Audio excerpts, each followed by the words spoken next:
Hello everyone, AmyR here with Prairie Paper and Ink, and for today's cards I am using the Lawn Fawn Easter Party stamp set. So I have some Neenah Classic Crest Solar White 80-pound cardstock here in my mini MISTI. And I lined up all the little images I wanted to use in this set, and then I'm inking them up with my favorite things, Extreme Black Hybrid ink. So this is Copic friendly cardstock and Copic friendly ink. And I'm stamping them multiple times because they're brand new stamps, plus they're more like thicker line images, so I want to make sure they stamp solid. And then for the those two little flowers in that little basket, I'm actually just using the backing sheet from the stamps to cover the cardstock there so I can reposition these little flowers and that basket, and I do that twice so that I can restamp them. So I have 3 baskets and then 3 little sets of flowers, because I decided rather than just making one card with 3 little characters, I would make 3 cards with these cute little characters. So after I have everything stamped, I am going in and coloring these in with my Copic markers and doing my standard go-to. Like I always, if they're people images, I always start with the skin tones and then I go on to the hair. It's just habit for me.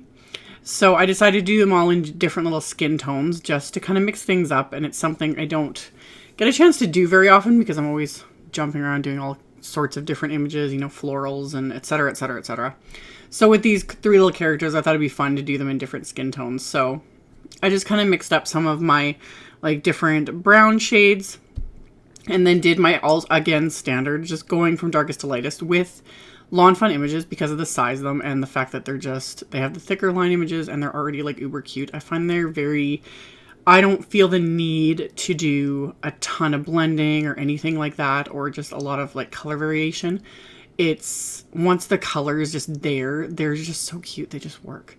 So I kept my coloring fairly simple with these and just went along. And after I had picked up my colors, for the most part, I'm only using like 2 colors of markers, or 2 markers for each color to kind of blend together, but I'm not going any further than that.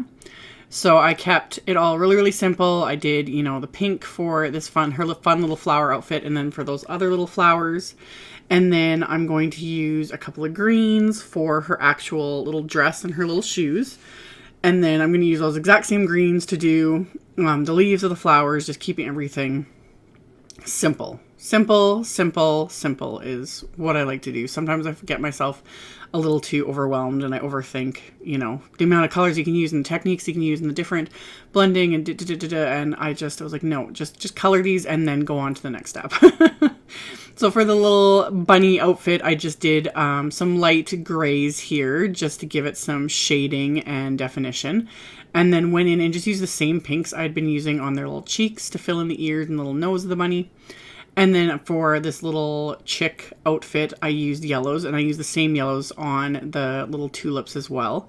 So once I got those on, I went with some darker yellows that are more on the orange spectrum to fill in his little beak and his little feet.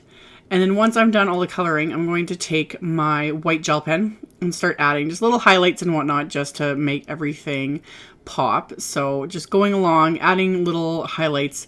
I don't often...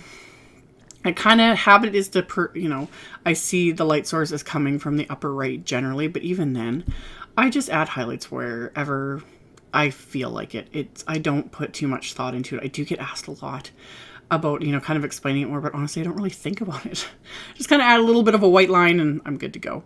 So added that to all the little images just to kind of make things pop just that little bit more.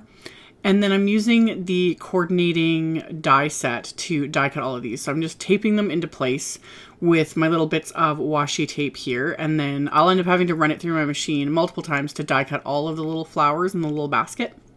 So I'm just going to tape them into place so that none of these dies move when I run them through my machine. And then off camera, I did a ton more die cutting. The rest of these cards just came together with a ton of die cuts. I used the new Lawn Fawn Perfectly Plaid Spring paper. There was this yellow plaid, a green plaid, and a blue plaid. That's also why I decided to make 3 different cards.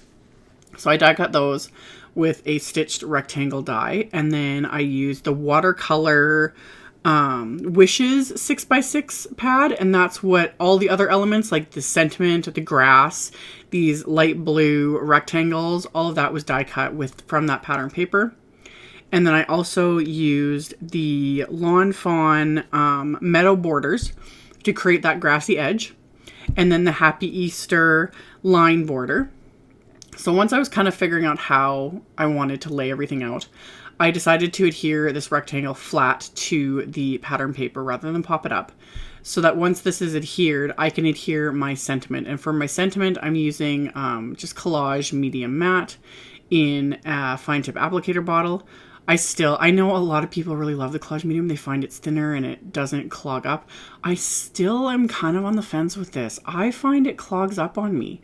Whereas my multimedia matte in the same style of bottle doesn't do this as often. So I don't know. I'm still kind of like, I don't know if I really like this more than just my multimedia matte adhesive.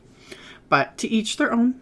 That's kind of the joys of it. Some people prefer different kinds, and that's the nice thing about having all the different brands on the market. So I adhered the sentiment flat against that grass area, and then these white clouds were just die cut from white cardstock using the simple puffy cloud frames dies from Lawn Fawn. And I used the inside as well as the frames just to, you know, create my little scene. So I adhered those, and then I just used that Collage medium matte to add the adhesive to that little tiny frames. And then for my main characters, these I'm popping up with just a little bit of 3D foam dots here. So just popping them up, and then I'm going to pop the little basket into place. So he's holding his little basket, and then I'm going to adhere the flowers. So once I did card 1, I did the exact same thing for cards 2 and 3. Just different little character and a slightly different color scheme, but all the same elements and whatnot. So I didn't bother filming all that because it's redundant. It's the same steps over and over again. So the sentiment little ends there, I just trimmed those off so it was flush with the pattern paper rectangles. And then I die cut more of that watercolor wishes pattern paper with one of the everyday sentiment banners die. And I'm going to line up the sentiment that's from the Easter party stamp set. So I'm going to line it up so it says, wishing you a very happy spring. And then added the little exclamation point to that. And I'm going to ink the stamp up with that extreme black ink and stamp it onto the banner. And I'd made sure before I die cut the banners that this would fit on here, and it just fit perfectly. So I'm going to ink that up, and I'm going to stamp it 3 times on these 3 banners of watercolor wishes cardstock here. So once I've got all of my sentiments stamped, I can finally adhere everything and finish off my cards.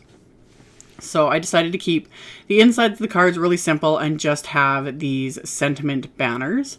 And I'm going to adhere those into place with my tape runner. And I'm also going to use my tape runner for the card front as well. I decided not to use a bunch of foam tape to keep it fairly simple since I spent the majority of that time like die cutting.